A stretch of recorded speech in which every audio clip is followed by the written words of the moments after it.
The coalition APNU plus AFC has adopted the view that the Chief Elections Officer Keith Lowenfield acts in accordance with the Constitution and the law and take instructions from no other entity or person. In a statement, the coalition said that in presenting an election report that does not match the results of the national vote recount, Lowenfield has discharged his functions within the ambit of the law. The coalition noted that the Representation of the People Act requires the Chief Elections Officer to ascertain the valid votes cast in an election. It said that in keeping with the guidance set out by the Court of Appeal ruling Monday, Lowenfield prepared and submitted his election report on Tuesday, June 23rd. But the Court of Appeal offered no directions to the Chief Elections Officer. It merely offered an interpretation of Article 177(2) of the Constitution, which says that the party with the most votes wins the elections. In the view of two judges of the court, it should be most valid votes.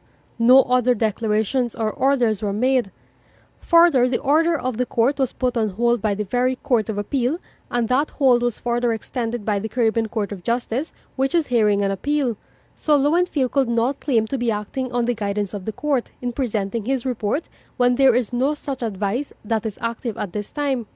Lowenfield's report gives the APNU-AFC coalition a victory with 171,825 votes. However, the votes which were certified as valid during the recount and backed by a CARICOM team, which scrutinized the process, showed a victory for the PPP.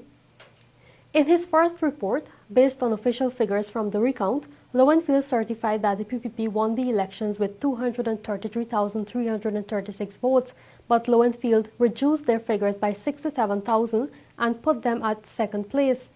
There has been no explanation from him or GECOM on how he came up with his figures. The APNU plus AFC said the recount process revealed a plethora of grave irregularities. The coalition said the Elections Commission recorded anomalies, discrepancies and irregularities, the scale, size and scope of which were revealed only through tabulation and observation during the recount.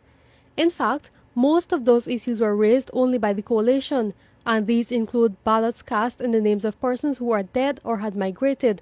The coalition claimed that the Elections Commission investigated instances of voter impersonation and was provided with the relevant immigration records and death certificates of the competent statutory authority, confirming that certain persons in whose names votes were cast were dead or were not in the jurisdiction on the day of the general and regional elections on March 2nd. But in fact, there was just one list provided by the police commissioner acting as the chief immigration officer after he was requested by the chair of GECOM, who was checking on the claims of the APNU-AFC. GECOM did no investigation to verify the list. The media investigated the list and found that it was inaccurate. Many of the persons who it was claimed were out of the country on elections day were in fact in Guyana and voted. The coalition noted that the report of the CARICOM observer team on the recount, handed in on June 13th, acknowledged the occurrence of anomalies, discrepancies and irregularities. The CARICOM team did call for an investigation of the issues, but said none of them were so grave as to change the results of the elections. The coalition also took issue with the CARICOM assessment, saying the team only assessed 18% of the ballot boxes.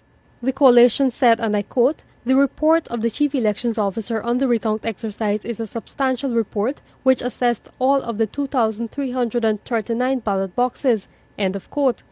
The APNU-AFC coalition, in its statement, iterated its preparedness to abide by the Constitution and the Representation of the People Act, which provides for the declaration of the election's results. Bibi Katun, Newsroom.